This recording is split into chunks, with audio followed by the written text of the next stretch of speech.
हमारा श्री अभी जो देश भर में राजनीति और धर्म के नाम पर जो ये कई प्रतिष्ठान खुल गए पूरे देश में, और जगह जगह हिंदू धर्म के लोगों को लेकर ही जो ये आ रहे हैं समाचार, हर हफ्ते एक समाचार आ जाता है, उस आश्रम में ये हुआ, उस आश्रम में ये हुआ।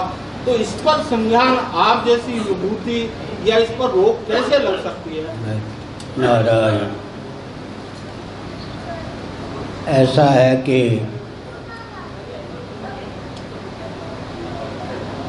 सुनिए,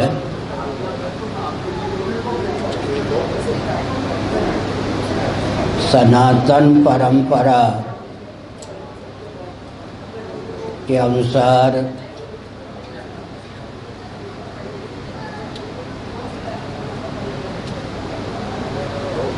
संत महात्मा प्रायः लुप्त हो गए हैं। अंग्रेजों की यह कूटनीति थी कि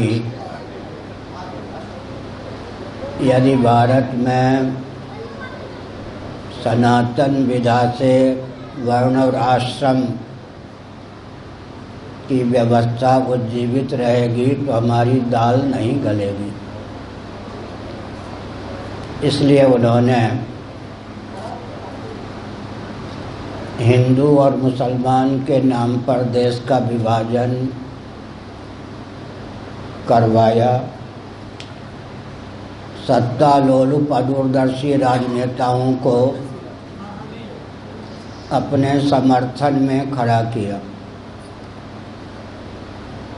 अपने अनुकूल और अनुगत एक महान भाव को उन्होंने भारत का प्रथम प्रधानमंत्री बनाया। अपने अनुकूल एक राजनेता को उन्होंने महात्मा और आध्यात्मिक मनीषी के रूप में उद्घोषित किया। भारत के प्रथम प्रधानमंत्री नेहरू जी ने गृह मंत्री गुलजारी लाल नंदा को आगे करके भारत साध समाज की स्थापना की।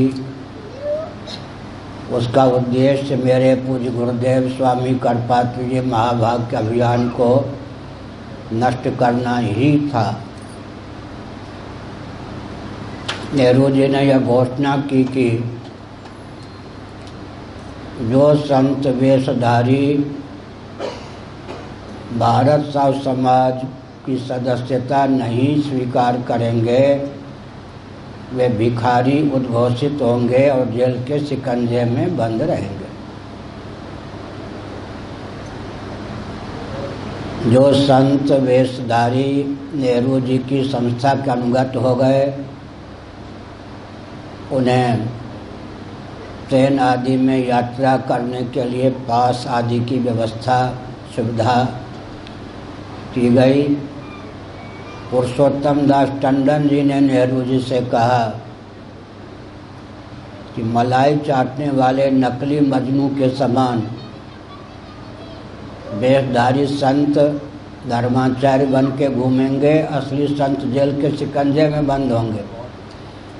नेहरू जी ने संतों को जेल में तो नहीं डाला, लेकिन ऐसा कुचक्र चलाया अंग्रेजों की प्रेरणा से, दो चार महानुभावों को छोड़कर समस्त ख्याति प्राप्त संत भारत साध समाज के प्रचारक अर्थात कांग्रेस के वोट के एजेंट बन गए।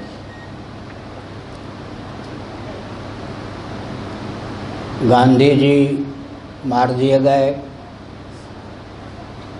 विनोबा जी को नेहरू जी के चले जाने के बाद गांधी जी का उत्तराधिकारी आध्यात्मिक मनीषी के रूप में घोषित किया गया। कालक्रम से विनोबा जी भी चल बसे। उसके बाद अघोषित लेकिन भाजपा, कांग्रेस, सपा, बसपा, बीजेडी, लालू यादव जी की पार्टी, आरएसएस, ये सब जितने सांस्कृतिक राजनीतिक प्रकल्प और संगठन है, सबकी दृष्टि में माननीय दलाई लामा जी ही भारत के मूर्धन्य सर्वोत्कृष्ट आध्यात्मिक मनीषी माने जाते हैं। माननीय दलाई लामा जी से हमारा अच्छा संपर्क है। उन्होंने जो अपने हस्ताक्षर के सहित मुझे कई पृष्ठों का पत्र दिया वो भी बहुत ही महत्वपूर्ण है। मैंने जो उत्तर दिया वो भी महत्वपूर्ण है, लेकिन उन्हें नोबेल पुरस्कार दिलाने में अमेरिका का हाथ रहा है। और दलाई लामा जी का पहला वाक्य होता है कि वो हिंदू नहीं है। वो कहते मैं हिंदू नहीं। यह भी एक अंग्रेज़ों की कूटनीति है, जबकि बौद्धों के धर्म ग्रंथों में लिखा है कि बुद्ध का अवतार ब्राह्मण या क्षत्रिय कुल में ही होता है। परंपरा प्राप्त ब्राह्मण या क्षत्रिय कुल में ही बुद्ध का अवतार होता है। भगवान विष्णु ने ब्राह्मण कुल में बौद्धावतार ग्रहण किया। बौद्धावतार हम लोग संकल्प में पढ़ते हैं। और नेपाल की तराई में बुद्ध ने क्षत्रिय कुल में जन्म लिया। तथापि दलाई लामा जी कहते हैं कि वो हिंदू नहीं है। उनके अनुयायी भी अपने को हिंदू नहीं मानते। अशोक सिंघल जी मेरे बहुत लाडले प्यारे थे। लगभग 70 बार मेरे पास आए होंगे। जब वो आते थे तब 1 घंटा या सवा घंटा से कम मेरे पास नहीं बैठते थे। उन्होंने भारत साहब समाज का अंधानुकरण किया और पहले जनसंघ, बाद में भारतीय जनता पार्टी के प्रचारक बन जाएं संत महात्मा। इसलिए धर्म संसद की स्थापना की, जो दायित्व शंकराचार्यों को प्राप्त था परंपरा से। एक स्वयंसेवकों के संस्थान ने बहुत ऊंची छलांग लगाकर अपनी योग्यता का अतिक्रमण करके धर्म संसद की स्थापना कर दी। चारों कुंभों पर कब्जा कर लिया और अपने संतों को, जो अधिकांश उनके कार्यकर्ता थे, भाजपा के प्रचार में झोंक दिया।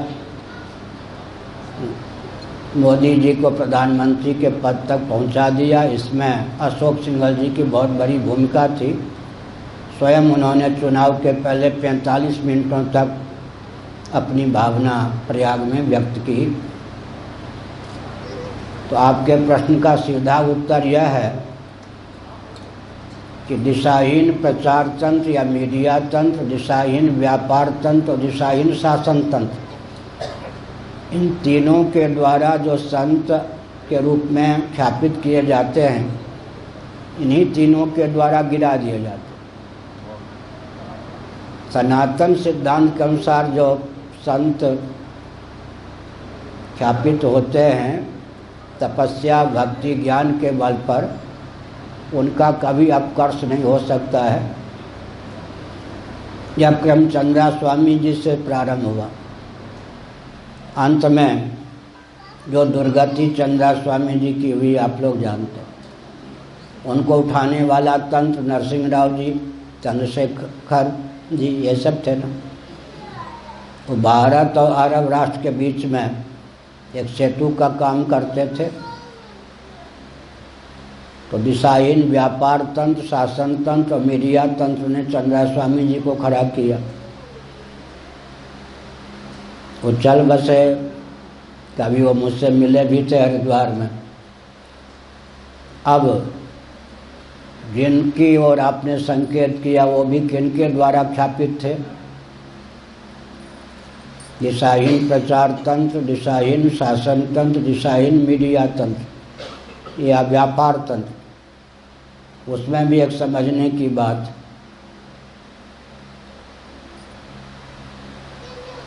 आंध्र में एक साईं बाबा हुए नए, उनके शरीर छूटने के बाद उनके कमरे से जो सामग्रियां निकली, उनके जीवन काल में जो उनके ऊपर पत्र पत्रिकाओं के माध्यम से कटाक्ष हुआ, वो तो बहुत असह्य अशोभनीय था, लेकिन वे जेल के शिकंजे में बंद नहीं हुए। वो इतने बुद्धिमान थे कि अंतिम क्षण तक उन्होंने शासन तंत्र से सामंजस्य बना कर रखा, उसमें वो चूके नहीं। उनके शव को देखने के लिए सोनिया जी पहुंची और प्रधानमंत्री उस समय मनमोहन सिंह जी थे, वो भी पहुंचे। उनकी पोल पट्टी अंतिम सांस तक सुरक्षित रही और जो कुछ पत्र पत्रिका आदि के माध्यम से उनकी छवि प्रकट हुई थी, उसका कोई प्रभाव नहीं पड़ा। इससे यह भी निष्कर्ष निकलता है कि व्यक्ति का स्तर कितना भी नीचा या ऊपर ही क्यों न हो, अगर वो अंतिम समय तक शासन तंत्र से सामंजस्य, चाहे व्यापार को लेकर ही, थाम के रखता है तो कल कुशल मर जाता है, शरीर छोड़ता है। जो लोग बदनाम हो गए वो अगर इससे भी अधिक बदनामी के काम करते तो बदनाम नहीं होते। कदाचित उन्होंने शासन तंत्र से व्यापारिक धरातल पर सामंजस्य साधने में चूक न की होती। सीधी बात है, उत्तर आपका को मिल गए।